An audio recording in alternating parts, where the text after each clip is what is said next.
Assalamualaikum warahmatullahi wabarakatuh. Selamat sore semuanya. Terima kasih kepada audiens yang telah bergabung di Studio Webinar Series 2026 yang materinya akan saya paparkan.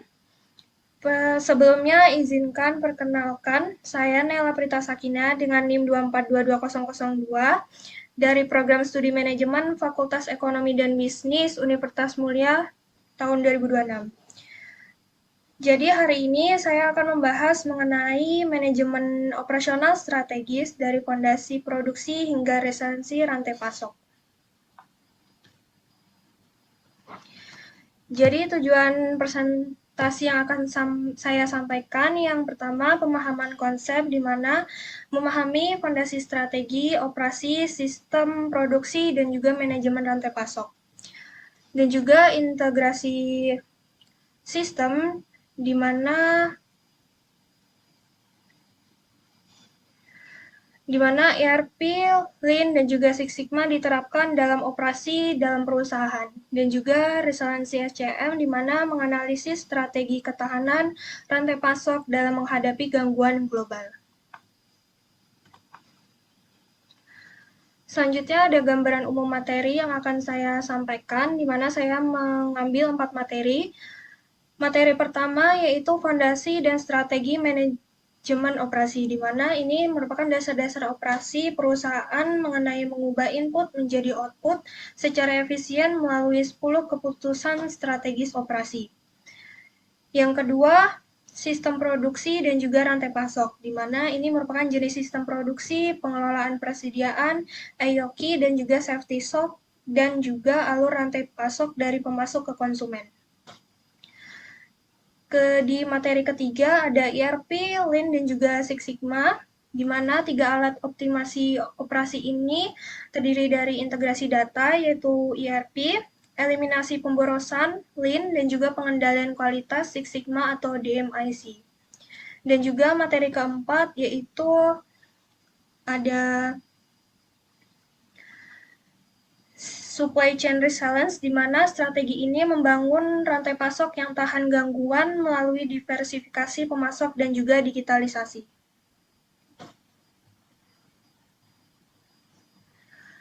Kita masuk ke materi pertama, yaitu fondasi dan strategi manajemen operasi, di mana manajemen operasi ini merupakan proses mengubah input, yaitu bahan baku, tenaga kerja, modal menjadi output bernilai bagi pelanggan dan siap untuk digunakan. Konsep utamanya yaitu sistem input, proses, output, dan juga 10 keputusan strategis operasi, di mana 10 keputusan ini itu ada desain barang dan jasa, kualitas, desain proses dan kapasitas, lokasi, tata letak, SDM, desain pekerjaan, manajemen rantai pasok, persediaan, penjadwalan, dan juga pemeliharaan. Tujuannya yaitu mengurangi biaya, agar biaya rendah, kualitas tinggi, pengiriman cepat, dan juga fleksibel. Contoh sederhananya, pabrik roti mengubah tepung dan tenaga kerja jadi roti siap jual dan siap dikonsumsi untuk para konsumen. Selanjutnya ada sistem produksi dan rantai pasok. Jadi, ini merupakan sistem produksi untuk mengelola transformasi input menjadi output, rantai pasok menghubungkan pemasok hingga ke konsumen. Karakteristiknya, IoT ini menemukan jumlah pesanan ekonomis, JIT, sistem pool berbasis permintaan aktual. Contoh penerapannya di perusahaan Toyota menerapkan JIT agar stok komponen minim, tapi produksi tetap bisa berjalan dengan lancar.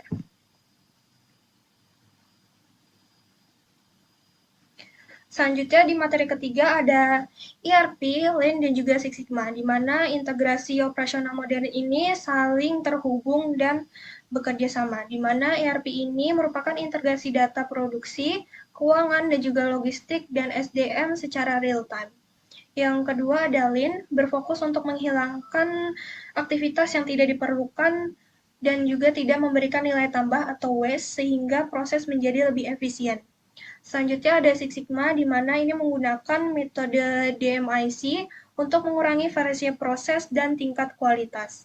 Contohnya perusahaan manufaktur menggunakan Six Sigma turunkan tingkat produksi cacat dan juga penggunaan sistem ERP seperti SAP untuk integrasi data operasionalnya.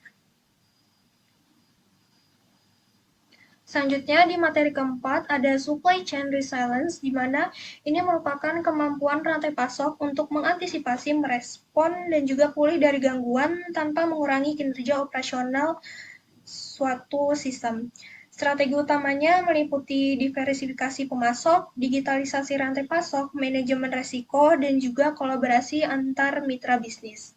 Teknologi pendukungnya yaitu ada IoT, AI, Big Data Analysis. Contohnya, ini diterapkan di Pertamina, mendiversifikasi sumber impor minyak dari beberapa negara agar tidak bergantung pada suatu kawasan geopolitik.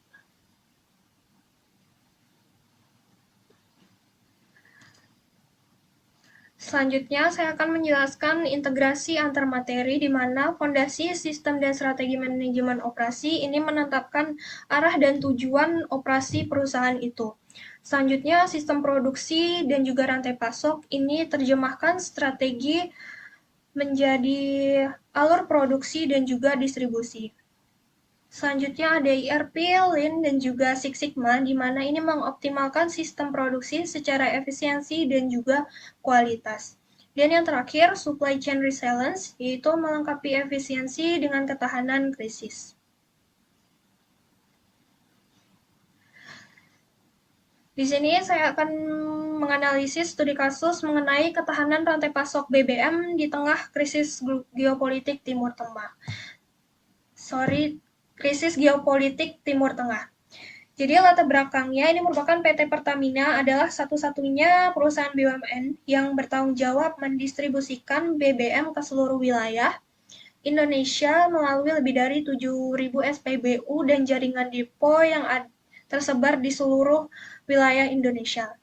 Permasalahannya saat ini yaitu konflik Iran dan Israel mengancam Selat Hormuz, jalur yang dilalui sekitar 20% perdagangan minyak dunia.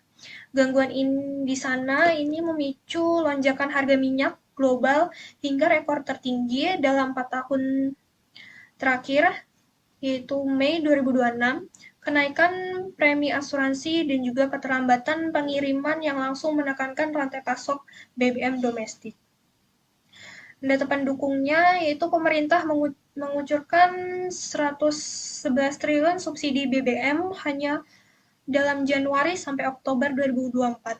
Direktur Manajemen Risiko Pertamina dalam Pertamina Talks 2026, yaitu pada tanggal 8 Mei 2026, menyatakan perusahaan menyusun skenario-skenario mitigasi secara aktif agar seluruh produk energi tetap tersalurkan ke seluruh wilayah Indonesia. Selanjutnya ini analisis kasus, di mana analisis berdasarkan teori, di mana strategi operasi Pertamina ini selama ini masih fokus dalam distribusi harian saja. Kapasitas simpanannya masih belum ideal untuk gangguan jangka panjang.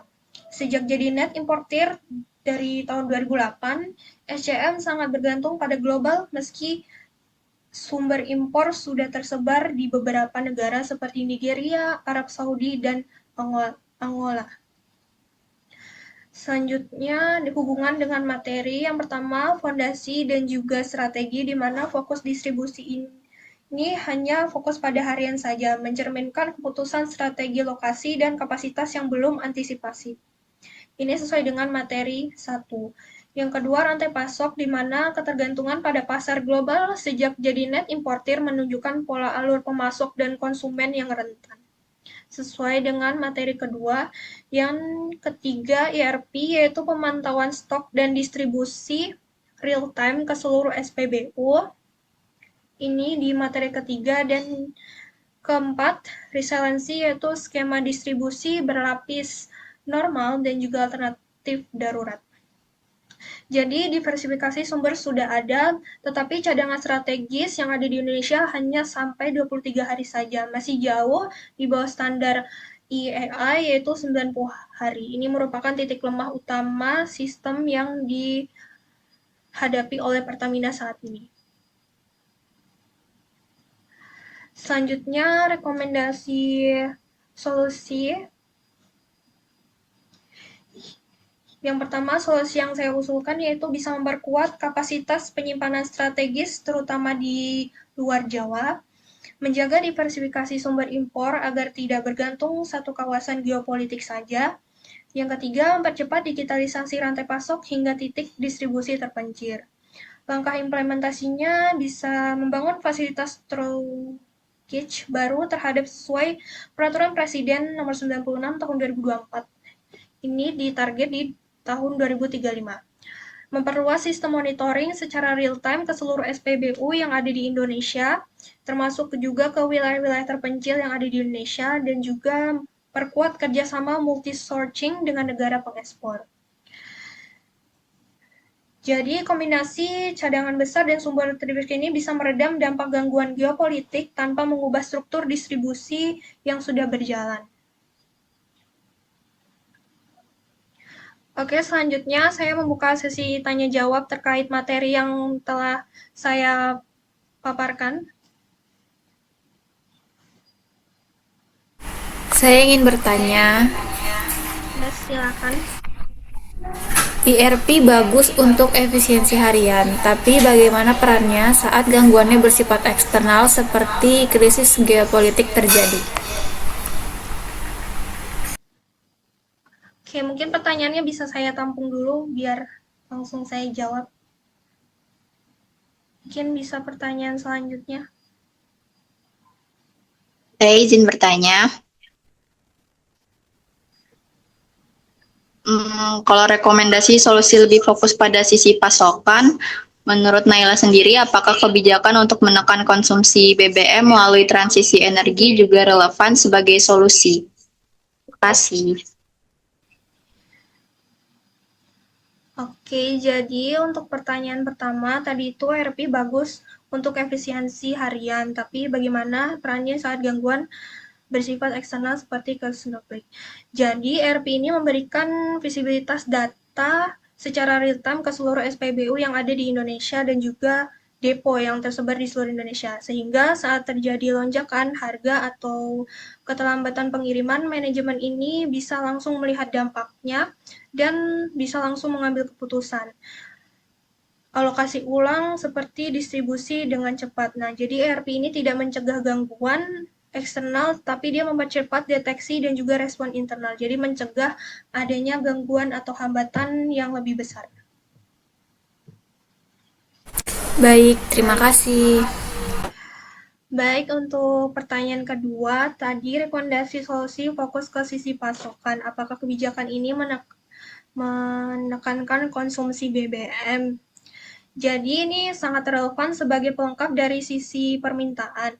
Nah, kalau misalnya konsumsi BBM bersubsidi ini bisa ditekan lewat transisi energi alternatif, ketergantungan pada impor ini bisa berkurang dan cadangan strategis 23 hari yang ada di Indonesia ini mungkin bisa lebih memadai untuk para masyarakat yang ada di Indonesia, dan juga strategi resiliensi ini idealnya menggabungkan penguatan pasokan dan juga pengelolaan permintaan. Baik, terima kasih Naila. Sama-sama. Baik, sebelum penutupan, saya akan memaparkan kesimpulan dari materi yang saya sampaikan.